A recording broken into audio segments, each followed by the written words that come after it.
Here it is, the beginning of my spring chore of applying wood chips as cover to my vineyard. It's 4 rows, 100-foot long. Each of the rows has 5 plants, and they're all white muscadines except for one, which is a red muscadine. But you can see here, the base of the wood chips is actually kind of depleted now. It's reducing. It reduces. Every year it reduces, and every year we put more chips on top. And this year we're doing it again. In any event, if I don't put wood chips down, I'm going to show you what happens. As the wood chips start to break down, you can see this old dry and dusty road right here, and a field of weeds. That ain't no field of dreams. It used to be, but now it's weeds. They tend to put seeds out, and eventually they blow in here, and sometimes when you drive down the road, you know, you blow a bunch of them around. So they land on top. You can kind of see right here. I'll look underneath this one plant. And there, let me see if I can maybe even zoom in. Yeah, you can see on the ground. You know, there's, basically it's, well, I can see a bunch of different things there. It's baby grapes. It looks like some poplar. It looks like some dandelion. It looks like some wild mustard. It looks like a bunch of different things. I think there's even some columbine back in there somewhere. But anyway, it's a lot of stuff that's not grapes. So I'm going to extinguish it by putting, you can kind of see, well, too much, by putting those wood chips down. And I'm going to rake them over the top of it. This area right here is probably the low spot, I think. If I recall correctly, this is the low spot. So water tends to amass right there, hang out, saturate the wood chips, and they break down faster than anywhere else. But it's nothing that adding a few more chips can't correct. So that's what we're going to do today. Get out here, get set up. We got a little bit of overcast. You can see the sky. The dogs are over there barking, and mine is put up because I'm expecting company. And, well, it's just safer that way. But anyway, you can see over here, I've already put quite a bit of wood chips down, but it's not enough. I'll keep putting more down. We're also applying compost tea with fungal armor to these, because there's lots of, well, shall I say, difficult species of fungi like rust that need to be managed here. And if I don't put a little bit of fungal armor on my plants, well, they're susceptible. And seems to work a little bit better. We're also early spring. We just achieved full leaf out, and there's some fruit set going on. I can see them beginning. We had a good flower stage, and everything has already been fertilized. We're waiting for the rain after the fertilizer. What's my fertilizer? It's compost tea, activated aerobic compost tea, and we did put some time release organic down on top, just underneath the vines, okay? I want to really take a second to hone in on that concept, okay? I don't want to spread the fertilizer all over the place. What I want to do is I want the roots to mirror the image of the plant. So I want the roots to spread left and right all the way, as far as they can.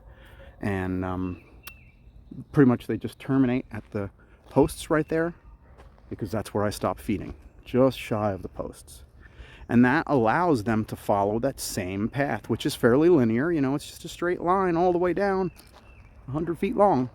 But it works because it gives them purpose and meaning, gives them sort of an impression of what we want going on, and they have no problem producing fruits above it. This year we also added some concord to the other side. I suppose I could walk around and we could see that maybe, right? Lacking a pause feature on my camera, you're going to have to come with me. Anyway, you can see that I staged the wood chips in various locations, because that makes it easier, actually makes it safer. There is a threat of heat exhaustion out here when it starts to get warm in the spring, so I tend to do these projects a little bit at a time, rather than trying to, you know, do it all at once, because every bit of this is going to get wood chips laid to it. And technically speaking, I don't have enough. My reserves are low. I've offered up $20 to chip drop, and they're going to be sending some soon. So, you know, this is what it ends up looking like. Here you can see one of my expanded strawberry patches. It's going on right now. There's a walking onion here. We never kicked them out of Eden. I'll give you a close-up view of my grapes. You can see the fruit set. You can see the color of the leaves. They're actually in the process of greening. You see the contrast difference here between the lime green and the deeper green. The newer leaves are deeper green. Well, they've just taken feeding, and we haven't had any rain, so I had to switch to a little bit of manual irrigation to satisfy them, and this is just how they green up when we do that. But we are looking to improve the bricks content, I should say concentration, and because I did see some predation here. You can see, look here, looky. See, we got some chomps. They chomped and they chomped and they chomped, and then they realized, I'm getting an upset belly, and they took off. That is because the sugar content is actually on the rise, not the fall. So, again, you can see it down here as you got the darker shades of green that are permeating from the lowest leaves, and it does take some actual rain or irrigation to saturate the ground and for enough moisture to be taken into the plants so that the entire thing can, achieve a proper level of photosynthesis. Because they rely on the microbial support that they get in the soils. And, if we're not supporting them, then they're going to be a whole lot more susceptible to insect infestations and disease issues, and we don't want that. Over here you can see I got this little trio of Concord grapes that we're just beginning to train onto their new 2-line vines set up. There's one over here on the ground in the middle of the row because that's where it ended up. And then this one here with the butterfly on it, that's our second plant. It'll be up to these 2 wires before you know it. But yeah, if I'm not mistaken,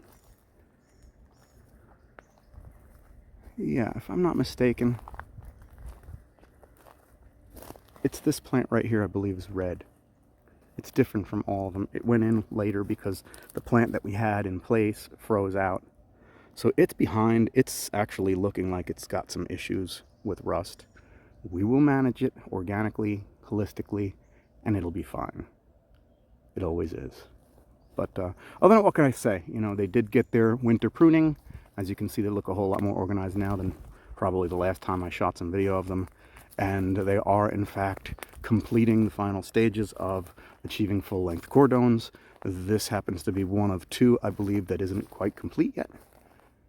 And it will be. They grow really fast.